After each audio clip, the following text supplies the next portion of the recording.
이 이야기 할 때마다 이렇게 눈물이 많이 납니다. 대한민국 최고의 항공과학자. 그가 20년이 넘도록 눈물로 기억하는 사연. 대한민국 최초의 시험비행 조종사를 희생시킬 뻔했다 하는 그런 펑 소리와 같게 가슴을 갖다가 콱 치면서 눈을 확 감게 만드는 거예요. 제1호 시험비행 조종사 대한민국 공군 소령 이진호. 공사호기 시험비행 중 그의 온몸을 강타한 충격파의 실체는 무엇이었나? 캐노피가 열려서 이제 부서지고 그런 상황이 발생한 겁니다. 시속 425km로 비행 중 캐노피가 이탈하는 사상 초유의 사태. 견딜 수 없어 숨이 깔딱깔딱 하는 거였었습니다. 지상 3000m 상공, 죽음을 향해 추락하며 그가 내린 고독한 결단. 조종사들도 마찬가지 비행기를 버리지 못합니다.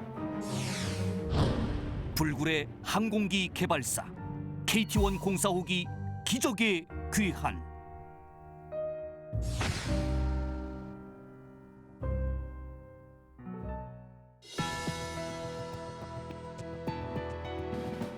여러분 안녕하십니까? 첨단 국가의 초석 방위산업의 라미경입니다. 고속도로를 달리던 자동차에서 차창이 갑자기 떨어진다면 어떤 일이 벌어질까요? 아마 운전자는 자동차의 속도만큼 강한 바람 때문에 눈을 제대로 뜰 수가 없을 테고요. 이 사고를 또 피할 수 없게 될 것입니다. 하늘을 날던 항공기에서 그와 비슷한 현상이 일어났습니다. KT-1 시험 비행 중에 일어난 사상 초유의 캐노피 이탈 사건. 그 엄청난 위기를 극복한 5분 모시고 생생한 이야기 듣겠습니다. 먼저 KT-1의 체계 설계를 책임지셨던 이수용 고모님 모셨습니다. 안녕하십니까, 이수용입니다. 국가연에서 항공기 체계 부장을 역임하시며 KT-1 개발을 이끄셨던 한영명 박사 나오셨습니다. 안녕하십니까, 한영명입니다. KT-1의 시험 비행을 책임지셨던 분이시죠. 기호 대령 모셨습니다. 안녕하십니까? 기예호입니다. 하늘에서 캐노피가 이탈한 KT-1을 끝까지 포기하지 않은 주인공도 모셨습니다. 한국의 첫 시험 비행 조종사 이진호 중령 나오셨습니다. 안녕하십니까, 이진호입니다. 마지막으로 KT-1의 주 날개를 설계하신 전승문 박사 함께하시겠습니다. 안녕하세요, 전승문입니다. 귀한 시간 함께해 주셔서 고맙습니다. 오늘은 KT-1의 시험 비행 중에 있었던 캐노피 이탈 사고에 대해서 좀 살펴볼 텐데요. 한영명 박사님, 예. 이제 캐노피라고 한다면 이제 항공기 조종석을 보호하는 유리막 정도로 우리가 일반적으로 알고 맞습니다. 있는데요. 이 자동차든 선박이든 아니면 뭐 일반 탈 것들을 보게 되면은 대부분 이제 차창이 좀 달려 있는 것이 특징인데, 그런데 이제 캐노피는 모양만 봐도 그 어떤 구조나 기능이 좀 다른 역할을 할 수 있을 것 같거든요. 그래서 오늘 전반적인 내용을 이해하기 위해서 캐노피가 갖고 있는 특성을 좀 대략적으로 설명을 좀 주시죠. 예. 저희들 이제 캐노피라 하면은 이 조종실을 덮고 있는 투명 덮개를 일반적으로 저희들이 캐노피라고 합니다. 그런데 이 캐노피는 항공기에서 상당히 크면서도 무겁고 그러면서도 여러 가지 그 상반된 요구 조건을 만족해야 되는 그 상당히 까다로운 구조물 중에 하나입니다. 크게 이 캐노피는 한 4가지 요구 조건을 만족을 해야 되는데요. 첫 번째로는 우선 이게 열고 닫을 수가 있어서 조종사들이 비행기에 탑승하거나 내릴 때 아주 손쉬워야 하고요. 그리고 물론 이제 비행 중에 아주 굳게 닫혀 있어야 한다는 그런 요구 사항이 있겠습니다. 두 번째로는 이제 닫았을 때 비행 중에 이 항공기의 그 유선형 외형을 그대로 유지할 수가 있어야 되고, 또 비행 중에 받는 그 공기 압력으로부터 이게 견뎌야 되고, 또 하나는 비행 중에 새가 충돌했을 때 조종사로부터 그 안전을 유지를 해줘야 되는 그런 튼튼한 그런 구조가 되어야 된다는 그런 요구 조건이 있습니다. 세 번째로는 조종사가 외부를 잘 볼 수 있도록 충분히 투명해야 되고, 그러면서 상이 찌그러지지 않게 아주 우수한 광학 특성을 가져야 한다는 그런 요구 조건이 있고요. 네 번째로는 또 비상시에 조종사가 비행기로부터 안전하게 빨리 탈출할 수 있도록 이 물체가 잘 깨지거나 탈출 좌석이 안전하게 빠져나올 수 있도록 빨리 없어져줘야 한다는 그런 요구 조건들이 있습니다. 예, 이제 한 박사님께서 지금 이제 자세하게 4가지 정도로 지금 이제 캐노피의 어떤 기본적인 구조, 역할, 기능들 이제 설명해 주셨는데요. 전 박사님. 네네. 그러면 이제 이 조종사와 항공기의 안전을 지켜주는 것이 이제 기본적인 이제 임무일 테고요. 이제 기체의 모양을 결정하는 것도 저 이게 모양대로 이제 따라가기 때문에 실질적으로 각 항공기마다 이 캐노피의 이 특징이 좀 달라질 수 있을 것 같거든요. 자, 그렇다고 한다면 지금 KT1에 갖고 저 캐노피의 어떤 기본적인 특징 어떤 것을 들 수 있을까요? 네. 항공기 캐노피에 관해서 조금 전에 설명하신 그 종점으로 말씀드리면요. 첫 번째, 캐노피를 여닫는 방식은 주로 세 종류가 사용됩니다. 한쪽에 이제 경첩, 힌지를 달아서 좌우로 여닫는 방식이 있고요. 그다음에 캐노피 뒤쪽에 경첩을 달아서 위아래로 여닫는 방식. 끝으로 미닫이 문처럼 슬라이딩 도어 같이 앞뒤로 밀어서 여닫는 그런 세 가지 방식이 사용되는데요. KT1의 그 캐노피 여닫는 방식은 한쪽에 첫 번째 방식으로 옆으로 여닫는 방식이 채택되었는데요. 그 이유는 이것이 방식이 상대적으로 가볍고 그다음에 간단하기 때문입니다. 두 번째, 아까 한 박사님이 언급해 주신 그 조류 충돌. KT1은 비행 중 200노트, 시속 한 370km 정도 됩니다. 그때 2파운드, 한 0.9kg 새가 부딪혔을 때 안전이 보장되고요. 그러게 하도록 설계되고 이를 조류 충돌 시험으로 입증하였습니다. 사실 조류 충돌이라는 것이 뭐 새가 와서 비행기에 부딪히지만 실은 가만히 있는 새에 비행기가 가서 부딪히는, 그런데 지상에서는 이제 그 새를 쏘아가지고 시험을 하게 되는 것입니다. 그다음에 광학 특성인데요. 캐노피를 그 제작할 때 한 15mm 두께의 아크릴 판을 열을 가해서 몰드에다 놓고 형상을 만들게 되는데 이걸 이제 성형이라 그러는데요. 이게 그 온도, 시간, 부과하는 압력, 그 스케줄링에 좌우되는데 이거 절대 제작업체가 공개 안 하는 노하우입니다. 그래서 개발 초기에 밀양에 위치한 한국파이바라는 회사에서 독자적으로 노력을 하였는데 결국은 미국 텍스타사에서 기술 도입을 이전받아서 캐노피를 우리가 개발할 수밖에 없었습니다. 물론 여기에 공학 특성을 위해서 마지막에 연막 공정이 필요하는데요. 이게 사람 손에 좌우되는 겁니다. 이때 그 한국 기능 인력들의 뛰어난 일솜씨가 미국 사람들을 깜짝 놀라게 한 적도 있었습니다. 끝으로 그 탈출 방식인데요. 일단 캐노피가 이제 없어야 조종사가 사출 좌석으로 탈출하게 됩니다. 이때는 투명창을 미리 깨는 방식이 있고요. 캐노피 전체를 날려보내는 방식이 있습니다. KT1에는 MDC, 마이크로 데토네이션 그 코드라는 화약이 담겨 있는 줄을 투명창에 장착해서 미리 캐노피를 부수고 조종사가 탈출하는 그런 방법이 채택되어 있습니다. 역시 그 특징 중에는 이 조종사와 항공기 자체를 보호하는 이런 의미를 이제 굉장히 간략하게 좀 갖고 있는 것 같은데요. 그렇게 중요한 캐노피에 문제가 발생한다고 한다면은 굉장히 큰 또 인명사고가 날 것 같은데요. 기호 대령님, 실제 이제 KTX1 045기에서 이 캐노피 사고가 일어났었죠. 이 대략적인 개요를 한번 좀 설명해 주시죠. 예, 그때가 96년 10월 21일이었는데 그때 서울에서는 서울 에어쇼가 진행 중이었습니다. 그때 035기는 그 서울 에어쇼에 뭐 에어쇼를 참관하는 거 가지고 지상에 전시하려고 참가하고 있었습니다. 그때 이수영 실장님하고 저하고 그때 같이 올라가서 그 지상 전시하고 그러던 차고 사천에서는 045기 가지고 비행 시험이 진행되었던 때입니다. 그래서 그 시험 비행 요원이 양쪽에서 이제 일을 하고 있었는데 045기에는 이진호 그 당시 소령이 비행기에 시험 비행을 하고 다른 조종사들이 지원하고 이런 상황이었습니다. 근데 그때 임무는 PC라 해서 이제 그 항공기의 속도, 고도계 이런 것들을 정확하게 보정하는 뭐 에러가 있으면 확인하는 시험이었습니다.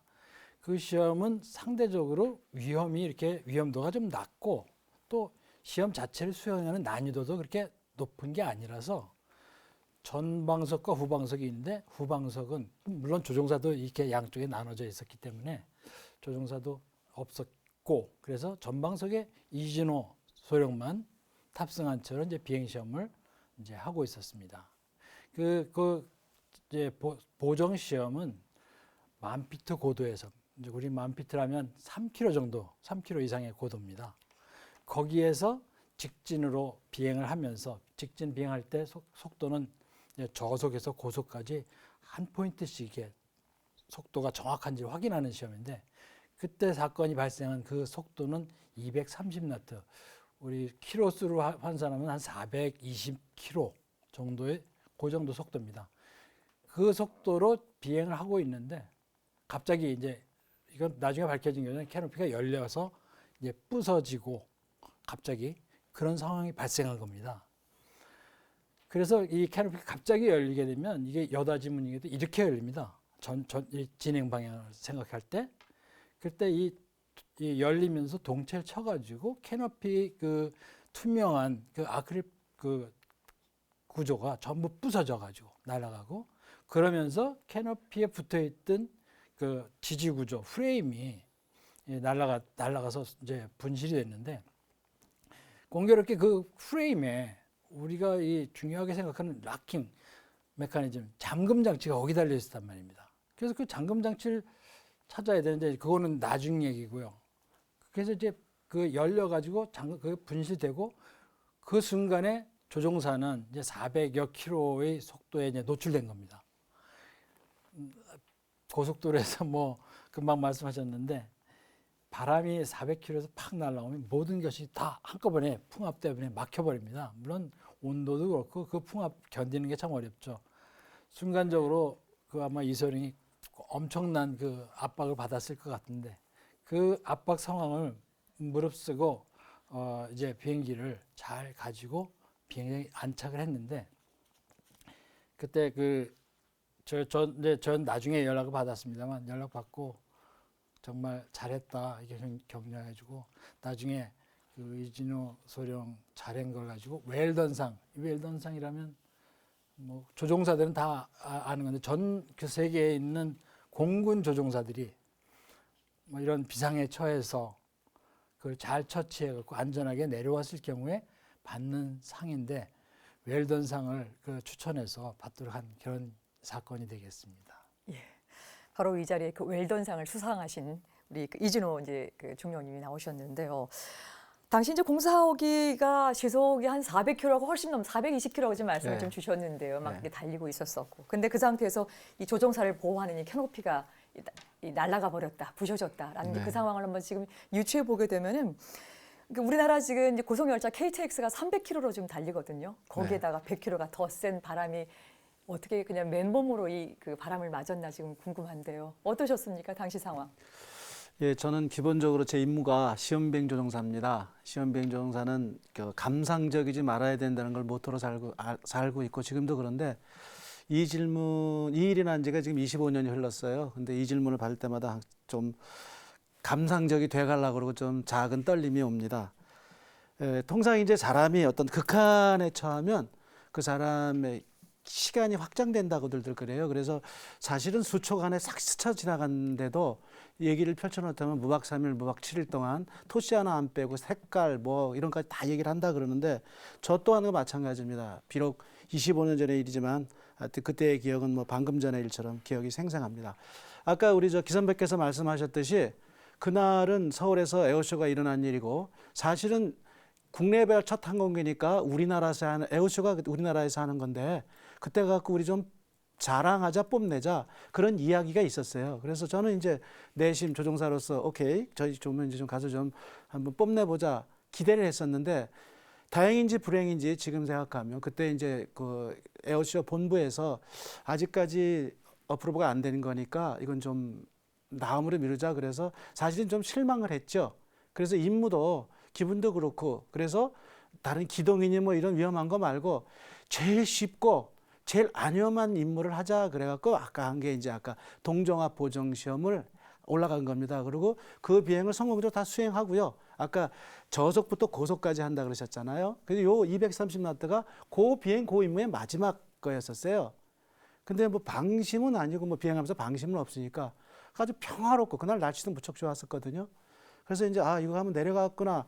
그러고 생각하고 이제 집에 갈 생각하고 있는데 갑자기 소리인지 아니면 느낌인지 모르겠는데 펑 소리와 같게 뭔가 저 가슴을 갖다가 콱 치면서 눈을 확 감게 만드는 거예요. 깜짝 놀랐죠. 당황하고 폭발인가? 뭔가 이거 뭐지? 새해 부닥쳤나? 뭐지? 그러고 나서 근데 앞은 아무것도 안 보이고 꽝 소리가 나고 그다음에 숨도 잘 못 쉬게 했고 막 그러면 괴로워지기 시작하는 거예요.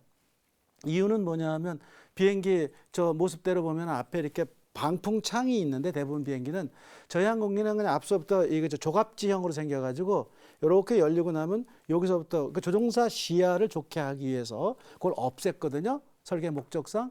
근데 이게 없어지고 나니까 바람이 어디 오냐면 이게 가슴을 바로 여기 들어옵니다. 제가 이만큼 이렇게 노출돼 있거든요. 예, 그래서 숨을 못 쉬고 그래서 이제 신체적 조건이 이제 더 이상 견딜 수 없어서 숨이 깔딱깔딱 하는 거였었습니다. 그래서 사실 저도 그 순간에 이거 어떡하지?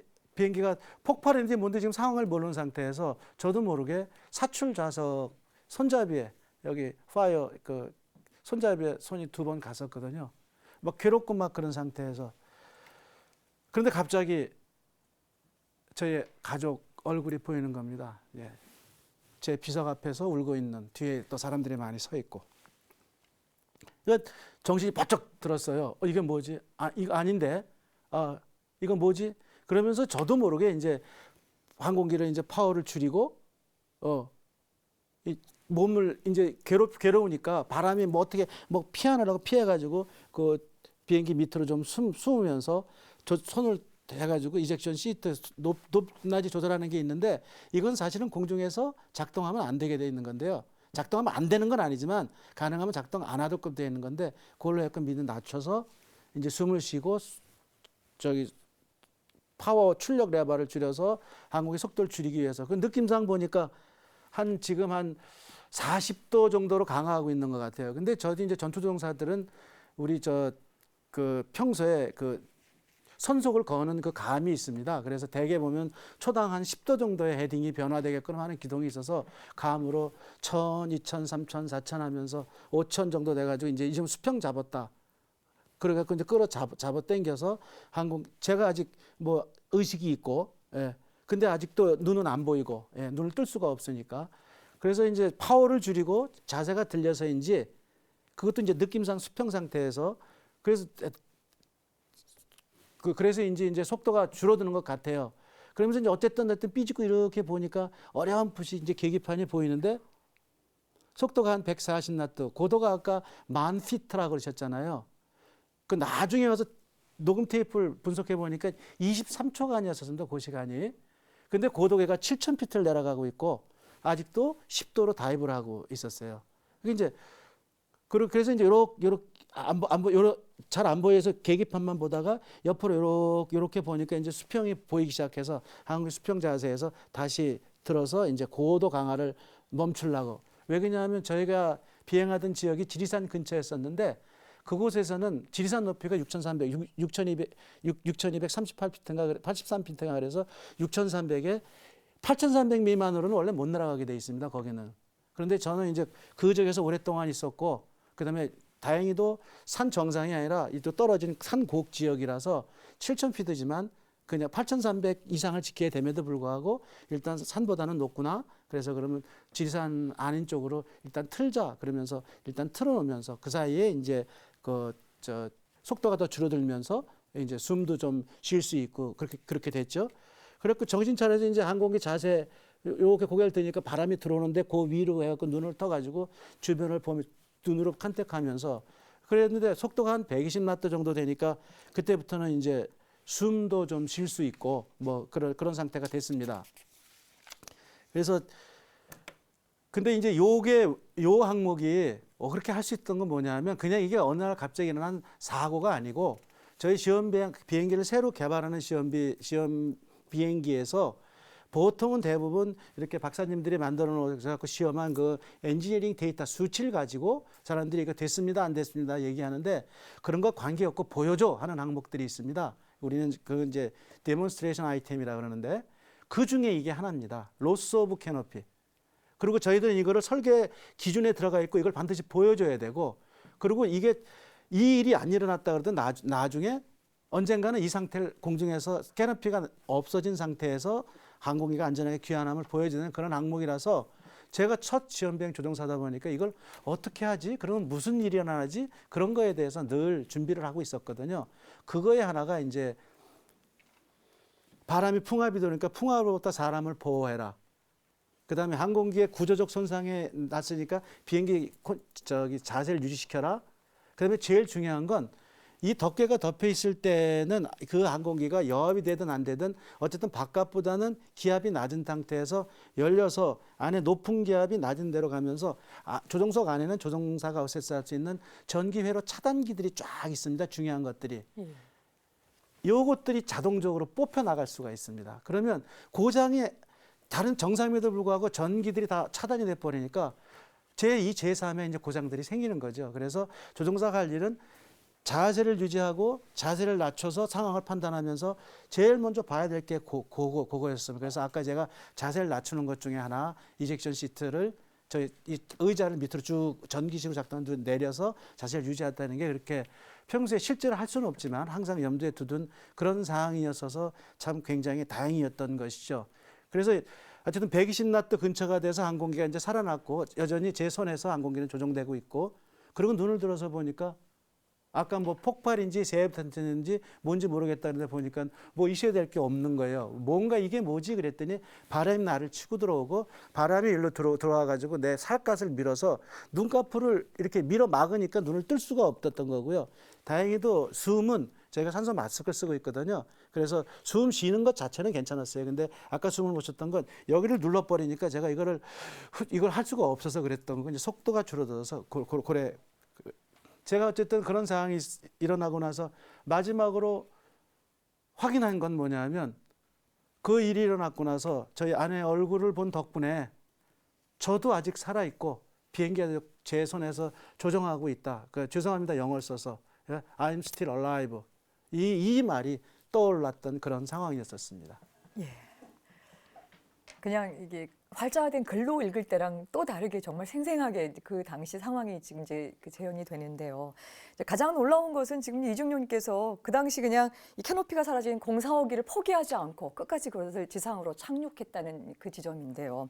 몸도 가누기 힘든 상태였었고 무사히 비상 탈출만 하면은 그것도 괜찮았을 텐데 끝까지 이 착륙을 고집하고 이 안전하게 할 수 있었던 것 뭐에서 좀 찾아볼 수 있을까요?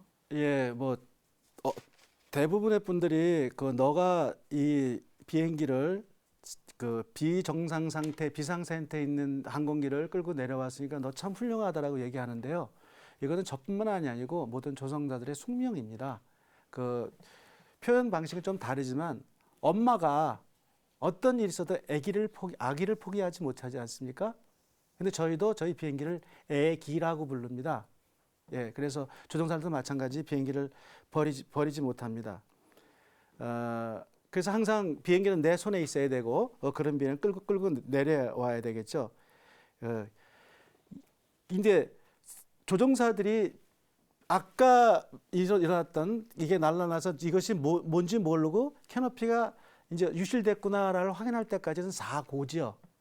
예, 근데 그걸 알고서 비행기가 내 손에 들어와 있을 때는 우리 이제 조종사들이 말하는 이머전시 프로시저 비상 상태가 된 겁니다. 그러면 조종사들한테는 비상 상태에 대비하는 베이직 룰이라 그래서 세 가지 원칙이 있습니다. 첫 번째, 조종 상태를 유지해라. 두 번째, 상황을 판단해라. 세 번째, 적절한 조치를 취해라. 근데 아까 사고를 수습하는 과정에서 메인테인 에어크래프트 컨트롤, 조종관을 유지하라는 그대로 유지가 되고 있고요. 어널라이즈 시츄에이션, 상황을 분석해라는 지금 제가 알고 있습니다. 테이크 프로퍼 액션 중에서 그 적절한 조치를 취하는 중에서 이제 항공기를 살아서 어떻게 하면 얘가 공중에서 비행 상태를 유지시킬 수 있을까 하는 거는 됐어요. 근데 그 된 게 아니라 이제 아까 말씀드렸지 이제 집으로 가져가야 되잖아요, 이제. 근데 얘를 집으로 가져가야 될지 안 가져가야 될지 아직 불확실합니다. 그냥 날라갔다 그래갖고 착륙할 수 있는 게 아니지 않습니까? 그래서 저희들은 이제 이런 상황에 대해서 특히 구조적 손상이나 이런 밖에 조종 장치나 뭐 기타 구조적으로 문제가 있으면 얘가 안전하게 돌아와서 착륙할 수 있는가를 확인할 수 있는 절차가 있거든요. 그거를 컨트롤러비리티 체크라 해서 조종성 체크를 하게 됩니다. 그거는 아까 제가 말씀드렸는데 저는 그때까지 120나트까지밖에 못 줄였었거든요. 거기서 속도를 점점 줄여서 착륙 형상을 만들어서 얘가 정확하게 착륙하는 능력을 보여줘야 그걸 가지고 내려오는 것이 중간에 갔는데 착륙 형상을 만들 수도 없고 착륙 정상에서 착륙 조건을 부합하지 못하면 비행기는 설사 날아갈 수 있다 하더라도 비행장에 못 오는 거니까 그때는 저희가 컨트롤드 이젝션 에어리아라 그래서 저희는 비행할 때는 비정상 상황 왔을 때는 비행기를 버리고 차출할 수 있는 지역을 바다 한가운데 정해놨어요. 왜 그러냐면 아무데나 버리고 오면 저는 살지 모르지만 비행기가 어떻게 될지 모르니까. 그래서 각종 항공사고를 할 때 용감한 조종사는 자기의 목숨을 붙이고 인가 지역을 피해서 어디 갔다 이렇게 했다 이런 내용들이 다 이게 조종사들의 베이직 룰에 다 있는 거였었거든요. 예, 그래서 아까 말씀드린 그러한 절차에 의해서 속도를 줄여가면서 착륙 정상을 만들어 놓고 이제 했더니 착륙해 내릴 수가 있습니다. 예, 이 정확하게 공중에서 모의 착륙 시험을 했을 때 내릴 수가 있었고, 근데 사실은 이 비상이 나타나면 제일 먼저 해야 되는 게 디스트레스, 밖에 있는 사람한테 나 지금 비상 걸렸습니다 알려줘야 되는 거거든요. 근데 저는 그때 제가 이 비행기는 세상에서 제일 잘 안다는 자만심도 있었고, 무엇보다 중요한 거는 얘의 상태를 빨리 판단하는 게 중요했기 때문에 그때까지는 외부로 아무한테도 얘기를 안 했었고요. 그때 처음으로 우리 컨트롤러한테 상황을 얘기를 했습니다. 지금 캐노피가 유실됐다. 저는 그 당시에 이제 착륙 준비가 돼서 이렇게 됐는데 지금까지 많은 분들이 지금 말씀하시는 지상에서는 그때부터 이제 호떡집이 됐었던 거고, 그때부터 일어나는 앞으로 전개될 일들이 그때부터 일어나는 겁니다. 제가 그 비행기를 가지고 온 건 이런 생각으로 가져왔습니다. 예. 뭐 간단하게 조종사의 임무였다라고 얘기하지만 모든 조종사가 그렇게 할 수는 없었던 것 같습니다. 말씀 잘 들었습니다. 여러분께서는 지금 첨단 국가의 초석 방위 산업을 시청하고 계십니다.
네, 자료 화면 잘 봤습니다.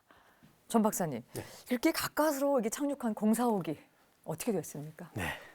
비행기를 이제 지상에 착륙한 다음에 아까 말씀드린 것처럼 이제 우리 엔지니어들의 일이 뭐 크게 벌어졌고요.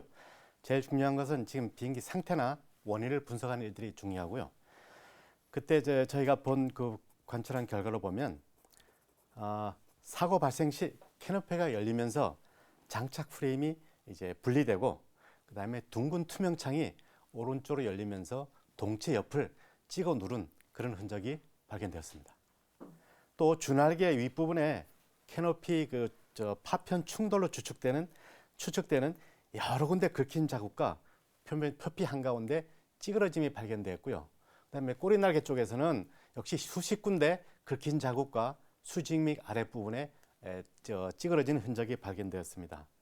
그래서 이것으로 추측한데 캐노피가 탈락하여 동체 측면에 부딪혀서 부서지고 그런 조각들이 주날개 및 꼬리날개에 접촉이 있었던 것입니다. 그런데 저희가 나중에 찾으려고 노력한 걸 말씀드리겠습니다만 그 덩치 큰 캐노피 잠금 장치가 붙어있던 묵직한 금속재 프레임이 비행기에 접촉을 한 것 같지 않고 그냥 분리되었기에 조종석 외에는 비행체가 거의 원형을 유지한 상태였습니다. 우리 이진호 테스트 파일럿의 투혼으로 비행기가 착륙이 가능했고요. 사실 정말로 운이 좋았던 것입니다. 그렇습니다. 예, 운이 좋았다고 말씀하셨지만 정말 아주 각박하게 그 시간을 다시 돌이켜보게 된다면 정말 아찔한 이런 상호였던 생각이 좀 드는데요. 이수영 박사님, 저희가 이제 015기 추락할 때도요, 이 그 KT1 개발 사업 전체가 다 추락할 뻔한 이런 위기를 또 맞이하곤 했었었는데요. 그런데 이번에 이제 045기가 또 큰 사고가 또 발생이 됐습니다. 이진호 중령의 용기와 활약 덕택에 인명 피해도 없고 기체도 지금 말씀 들어보니까 큰 어떤 그 손실이 없는 듯한데 사실 사업 자체가 이번 사고로 인해서 또 충격을 받았을 것 같았는데 어땠습니까? 이 사고 이야기 직접 전하고 나서 또 접어야 된다는 얘기가 또 막 나오진 않았습니까? 예. 사실은 이 캐노피 사고 난 게 96년도 10월 달 아까 기대령님하고 같이 에어쇼 현장에 있었는데 그 당시에는 핸드폰이 없었고 이 삐삐라는 게 유행을 해가지고 마침 저희 팀장급들은 전부 이머전시 콜을 위해서 항상 삐삐를 차고 다녔습니다. 예. 그래서 마침 이제 삑삑삑삑 해가지고 소리를 들으니까 항공기에 캐노피 날아갔다는 그런 이야기를 듣고는 깜짝 놀래가지고 이제 바로 거기 쭉 부서들 구경도 하고 여러 가지 인포메이션 없던 그런 활동 바로 중지하고 이제 같이 사천으로 내려왔죠. 내려와서 보니까 마침 그 내려온 게 한 5시 반이나 한 6시 정도 됐던 것 같아요. 저녁 때. 12시 조금 지나서 그런 사태가 벌어졌으니까. 보니까 마침 이제 우리 이중령님이 퇴근을 안 하고 사무실에 계시더라고. 가서 손잡고 정말 고맙다고. 감사, 그다음에 수고했다는 이야기 하면서 얼굴을 보니까 얼굴이 시커매요. 저도 그 정도 얼굴 시커먼 사람을 본 적이 그동안 거의 없었던 것 같은데 그 얼굴을 보니까 죽다가 살아났구나 하는 걸 바로 피부로 와 닿을 정도로 그런 상태였고 마침 항공기는 조금 전에 전 박사님이 설명한 그런 상태였고 그래도 항공기 억지로라도 캐노피 다시 그거 하고 이제 표피들 좀 들어간 데 수리를 하면은 항공기는 사용을 할 수 있는 그런 상태였습니다. 불행 중 정말 다행이라고 생각을 했는데 한편으로는 그 시기가 96년도 10월 달이라는 게 그동안 쭉 여기 방영됐다시피 항공기 대대적인 이제 수리를 하고 거의 시험을 마무리하고 선행 개발 마무리 단계였거든요. 그래서 마무리하면서 다음 해부터 실용 개발로 들어가기 위한 이런 아주 사업적으로는 민감하고 중요한 시기였습니다. 거기에다가 또 한 해 전에 그 1호기 그 추락 사고도 있었고 이게 어떤 지금 상황보다 조금 더 발전된 어떤 상황이 됐더라고 하게 되면은 아마 또 사업 중단 이야기가 상당히 클로즈업 됐을 건데 그래도 잘 돌아와 주셨고 항공기도 그만큼 정도밖에 파손이 안 됐고 해가지고는 더 사업을 중단해야 된다는 이러한 이야기로 번지지는 않았습니다. 대신에 이제 이 사고를 통해서 저희들이 하나 얻은 소득이라고는 하게 되면은 조금 전에 이진호 중령께서 말씀하신 것처럼 저희들 비행 교범이라는 게 있거든요. 조종사들이 뭐 바이블처럼 쭉 항공기가 어떻고 뭐 이머전시 때는 어떻게 처치를 하고 하는데 거기에 쭉 이머전시 프로시저에 보게 되면은 이제 이런 아이템이 들어가도록 이렇게 돼 있는데 그 아이템이 들어가기 위해서는 실제적으로 거기에 수록되는 내용들은 전부 실제적으로 시험을 해야 됩니다.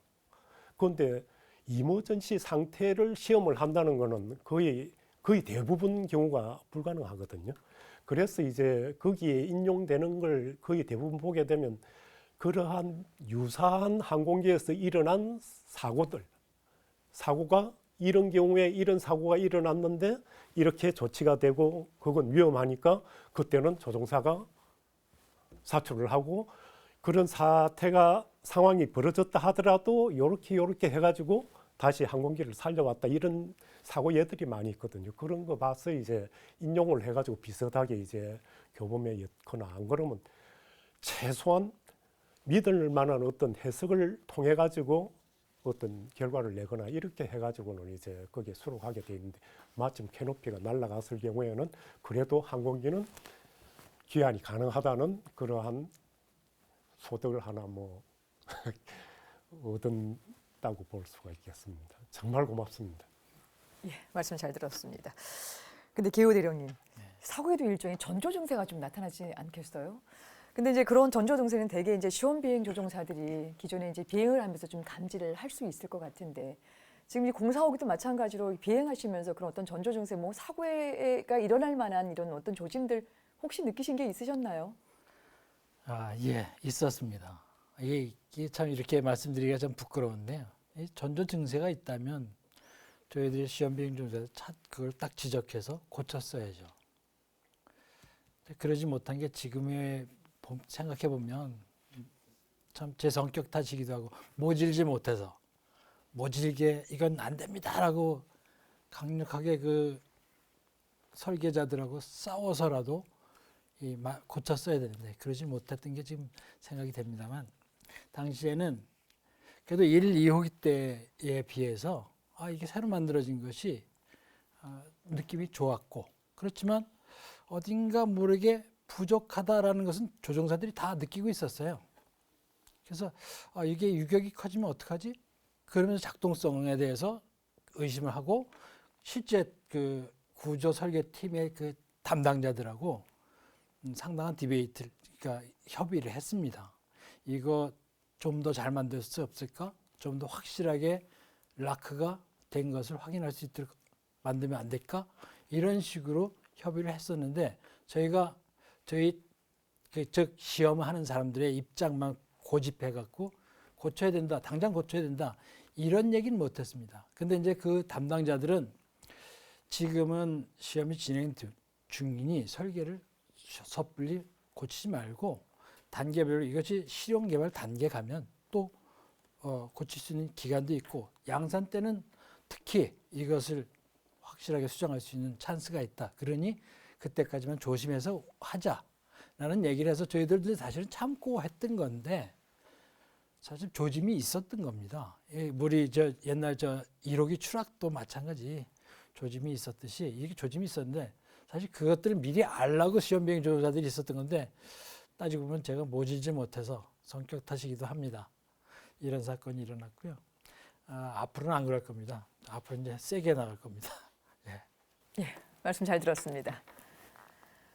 여러분께서는 지금 첨단 국가의 초석 방위 산업을 시청하고 계십니다. KT-1 개발이 넘어온 위기의 순간들. 1992년 TX-로우 사업. KT-1 개발 도중 불거진 해외 저속 통제기 수입 사업. 천신만고 끝에 항공기 수입은 무산됐지만 그 여파로 KT-1의 엔진은 950마력급으로 상향 조종된다. 035기 공군훈련기 부적합 판정. 심기일전 새로운 엔진을 장착해 제작한 035기. 그러나 미국의 베테랑 조종사 숀 로버트가 035기는 훈련기로 부적합하다는 판정을 내리면서 KT-1 사업은 일시에 중단 위기에 몰린다. 스컹크 웍스팀 구성과 100일 작전. 벼랑 끝에선 KT-1을 구하기 위해 결성된 스컹크 웍스팀. 그들에게 주어진 시간은 단 100일이었다.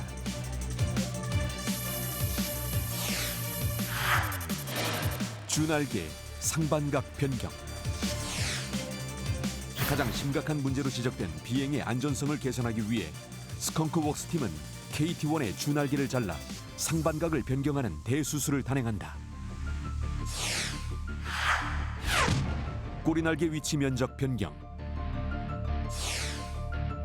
뿐만 아니라 스핀 특성을 향상시키기 위해 꼬리날개의 위치와 크기를 조정하고 4,200여 중의 부품 중 1,500개를 변경하는 등 스컹크 웍스팀은 KT-1의 3분의 1을 교체해 새로운 비행기로 부활시킨다. 이런 우여곡절 끝에 기존의 모든 문제를 개선해 탄생한 045기. 그러나 045기 캐노피 이탈 사건. 230노트의 속도로 하늘을 날던 중 캐노피가 떨어져 나간 전대미문의 사건. 가까스로 조종사의 목숨은 구했지만 사고 원인을 찾지 못하면 또다시 KT-1 개발 사업은 중단 위기에 빠질지도 모른다.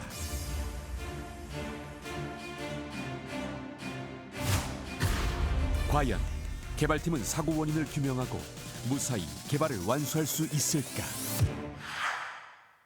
네, 자료 영상화면 잘 봤습니다. 그럼 이수영 박사님, 이제 사고의 원인을 규명하는 일이 굉장히 중요하게 남아 있을 텐데요. 가장 먼저 어떤 사업부터 시작하셨습니까? 우선 뭐 캐노피 아까 개괄적인 설명이 있었다시피 어쨌든 캐노피가 열려가지고 없어져 버렸으니까 이 잠금 장치에 뭐 문제가 있다는 건 누구나 뭐 바로 이야기 듣자마자 그게 어떻게 됐겠나 하고 의심을 할 수가 있습니다. 잠금 장치가 결국은 트랜스페어런시가 있고 투명창이 있고 쭉 밑에 부분이 프레임이 이렇게 돌려가서 모든 잠금 장치 메커니즘이 프레임이 있거든요. 그러다가 보니까 원인 규명을 위해서는 뭐 프레임을 꼭 찾아야 명확하게 밝혀지리라고 이렇게 생각을 하고 바로 사고 다음 날부터 어쨌든 프레임을 찾으러 가는 수색팀을 구성을 했습니다. 그래서 그 당시에 이제 같이 뭐 구조팀은 이제 원인 때문에 좀 빠져 있긴 했습니다만 조종사를 포함해서 저도 마찬가지고 국방과학연구소 연구원들, 그 다음에 대우중공업 연구원들 같이 이 사업에 참여하고 있는 한 70여 명이 일단 그 현장에 갔습니다. 그 현장은 이제 이 항공기가 쭉 날아왔던 패턴이 그대로 기록이 남아 있고 어느 지점에서 어떻게 됐다는 게 시간대별로 다 기록이 돼 있다가 보니까 거기에서부터 고도가 얼마였으니까 이게 자유낙하를 했을 때는 프레임이 어느 지점 정도에 떨어졌겠다는 걸 공학적으로 추론을 해가지고 나중에 보니까 뭐 정확하게 잘 추론을 잘 했더라고요. 그 지점에서 발견을 했으니까. 그래서 일단은 이제 그 다음 날 버스 2대를 한 70명이 나누어 타고 현장에 갔습니다. 현장에 가서 보니까 그 하동의 횡천리 그 근처였는데 뒤에 산이 한 2개가 이렇게 한 보기에 한 300m 정도 되는 높이, 300m 되는 산이 이렇게 삥 둘러 있고 앞에는 하천이 흐르고 있고 그 뒤에 이제 국민학교가 있고 마을이 뭐 그렇게 사람이 많이 살지는 않았더라고요. 그래서 그런 상태에서 이제 어쨌든 찾기는 찾아야 되는데 산 두 쪽에 각 한 팀들하고 그다음 마을 한 팀 해가지고 3계조로 나눠가지고 일단 수색을 착수를 하기 시작했습니다. 예. 그렇게 업체에서 또 조종사들 뭐 다 잔뜩 인원이 동원이 돼서 어렵게 이제 이 캐노피를 발견했는데요. 정말 중요한 것은 이제 그 사고 원인을 이제 밝혀내는 일일 것 같은데요. 손 박사님, 네. 이 캐노피가 떨어져 나간 이유 어떻게 원인이 밝혀졌습니까? 네. 이걸 설명하기 위해서는 캐노피 잠금 장치 설계를 간단히 말씀을 드려야 되겠는데요. 예. 우리 캐노피가 좌측에서 우측으로 이렇게 옆으로 열리는 캐노피지 않습니까? 그래서 오른쪽에는 그 캐노피를 붙잡고 있는 힌지라는 것이 있고요. 왼쪽 편에는 후크라고 불리는 고리가 4개가 있습니다. 이 4개의 후크는 잠금 장치 핸들에 연결되어 있고요. 이 잠금 장치 핸들을 조작해서 후크를 이제 비행체에 고정을 시키는데 이 핸들을 전방으로 120도 돌리면 후크가 이제 딱 물려서 캐노피가 고정되도록 설계가 되어 있고요. 그 다음에 또 이제 자체 안정 장치를 위해 가지고 후크가 풀리지 않게 움직임을 멈추는 스토퍼라고 부르는 고정 장치가 또 추가로 되어 있습니다. 또 게다가 이런 것들이 혹시 문제가 있을 것을 경고해주는 풀림 경고 센서도 장착되어 있습니다. 뭐 설계상으로는 이 아주 완벽하게 되어 있는데요. 이 사건의 발생은 장시간 사용에 의해서 캐노피 잠금 장치 구성 부품 간에 이 유격이 발생하고요. 그다음에 이거를 이제 센싱할 수 있는 센서 위치가 부적절해서 사전 감지가 제대로 되지 못한 것이었습니다. 그래서 사건이 날 때 비행 중에 받게 되는 진동에 의해서 캐노피가 조금 열리고 잠금 장치가 풀리고 그다음에 이 캐노피는 주로 캐노피를 열려는 방향으로 공기 압력을 받고 있습니다. 그래서 급작스레 열리게 된 것입니다. 그래서 저희가 이제 분석했을 때 직접적인 원인은 각 잠금 장치 구성 부품의 공차 설계 및 제작이 미흡해가지고 처음에는 괜찮았는데 일정 기간 사용 후 설계 성능이 나오지 않은 것이 직접적인 원인으로 저희는 꼽을 수가 있고요. 또 하나는 이것이 불량할 때 경고를 주는 센서의 위치가 부적절했음이 밝혀졌습니다. 또 그럼에도 불구하고 위와 같은 상황이 생겼을 때 그런 것들을 풀린 것을 방지하기 위한 오버 센터링 설계가 있는데 그 부분이 미흡했던 점을 지적하지 않을 수가 없었습니다. 조금 전에 기호 대령께서 말씀하신 것처럼 이런 것들을 저희가 이제 다 아마 가슴 아픈 체험을 하고요. 이 미위점을 포함한 설계가 구현이 돼서 오늘날까지 잘 사용되고 있습니다. 예.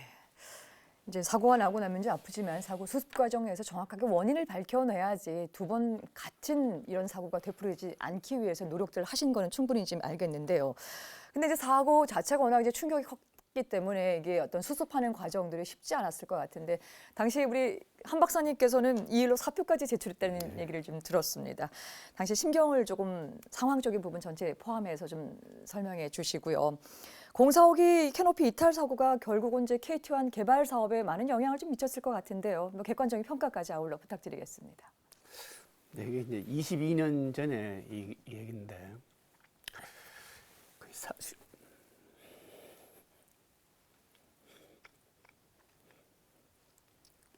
저 개인적으로는 굉장히 자책이 되는 사건이었죠. 그 사건 당일날 저도 이제 삐삐를 받았는데 굉장히 불길했었고 그 캐노피가 열렸다는 얘기를 듣고 사실은 저는 이제 개발자로서 맨 처음에는 조종사가 그 잠금 장치를 제대로 안 잠그고 비행을 했겠지 그 생각이 제일 먼저 했었어요. 사실은 예.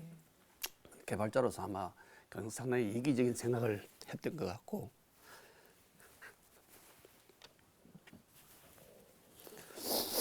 그 나중에 이제 사고 수습하면서 개발자들은 다 이제 맨 처음에 조종사가 이 잠금 장치를 제대로 잠그고 비행했느냐 하는 의문을 가질 수밖에 없었는데 예. 우리 이진호 소령이 조사하는 과정에서 보여준 태도가 또 굉장히 감명 깊었어요. 그러니까 개발자들이 그런 의심을 한다는 것에 대해서 자기가 나서서 어떤 변명을 한다거나 그러지 않고 굉장히 객관적으로 조종사로서 자기가 했던 프로시저를 자기가 어떤 변명이나 강변하지 않고 정확하게 저희들에게 객관적으로 전달해 준 것에 대해서 저는 사실 굉장히 부끄럽고 당시 이 소령이 굉장히 고마웠습니다. 그리고 결국 이제 락킹 메커니즘이 아유 참 괜찮습니다. 그냥 쭉 이어서 말씀해 주시죠. 락킹 메커니즘 이제 문제가 있는 걸로 밝혀졌고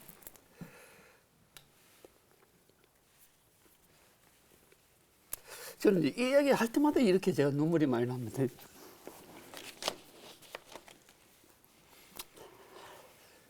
그 제가 개발 책임자로서 책임을 져야 하겠다는 그런 생각을 했었어요.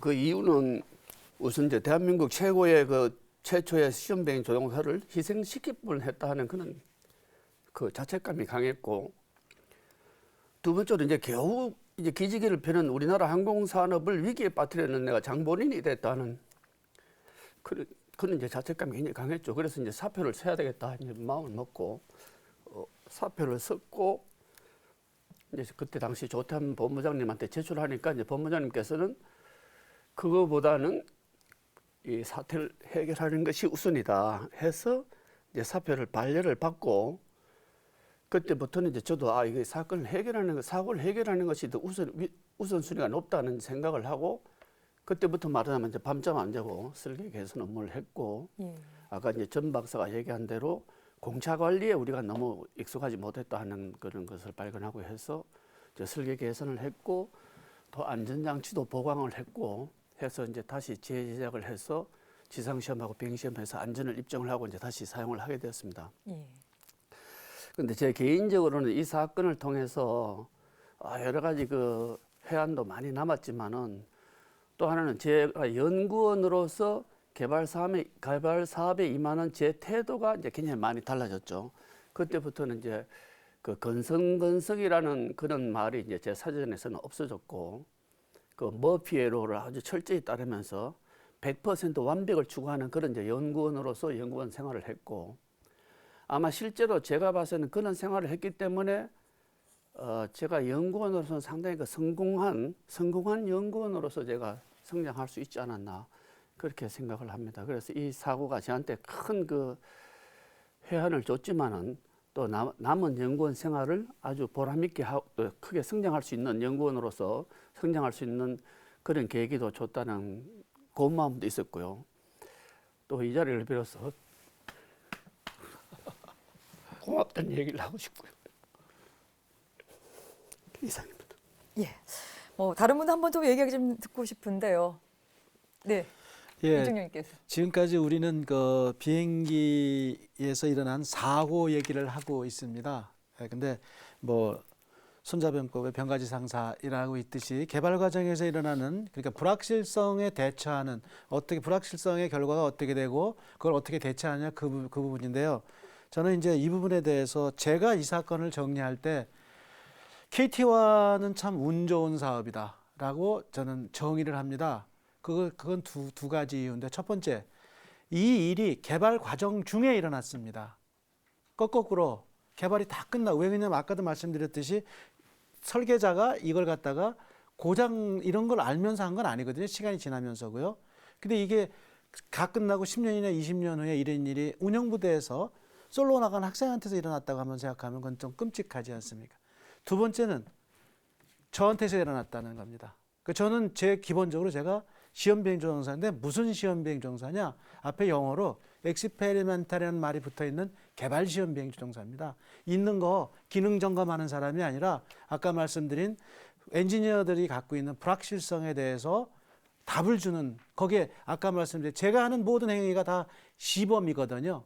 그게 저한테 일어나서 아까 말씀드렸듯이 저희들은 아까 같이 그런 일에 대해서 대비를 항상 하는 사람들이라서, 그래서 이 사건이 일어나서 사람들은 이 사건이 일어났으니까 KT1의 사업이 이제 뭐 어떻게 됐어.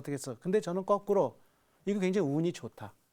이 운이 좋은 사업이고, 그다음에 더 좋은 건 아까 엔지니어들이 그 학교에서 배운 자연학과 공식 자료에 했는데 거기서 바늘이 찾아냈거든요. 이거 실력이 없어서가 아니거든요. 경험이 없는 거죠. 그래서 새로운 경험으로서 있는 이거기 때문에 이 사건은 슬프게 우리가 지금 한 박사님의 흘리신 회한의 눈물은 아까 말씀은 반성뿐만 아니라 성공했다는 그런 성공의 의미도 있을 거라고 저는 생각하고요. 저는 그렇게 받아들입니다. 그래서 이 사건을 종합하면요, 이 사건이 결국은 KT1 개발 사업을 성공시킨 사업이 아니었나 그렇게 생각을 합니다. 예. 결국은 오늘날의 KT1이 세계 하늘을 누빌 수 있었던 근본적인 한 부분이 오늘의 이 사건을 통해서 아마 다시 한번 되새김할 수 있었던 또 중요한 일들이 아니었나 생각을 합니다. 오늘 5분 말씀 정말 잘 들었습니다. 모두가 실패할 것이라고 비관할 때 KT1 개발팀은 도전을 포기하지 않았습니다. 그 항공기를 타고 비행하던 중 캐노피가 이탈에 몸을 가누지 못하는 상황에 있어서도 시험비행 조종사는 결코 KT1을 포기하지 않았습니다. 아무것도 포기하지 않았던 사람들의 끈질긴 도전 이야기 다음 시간에 이어가겠습니다. 끝까지 함께해 주셔서 고맙습니다. 안녕히 계십시오.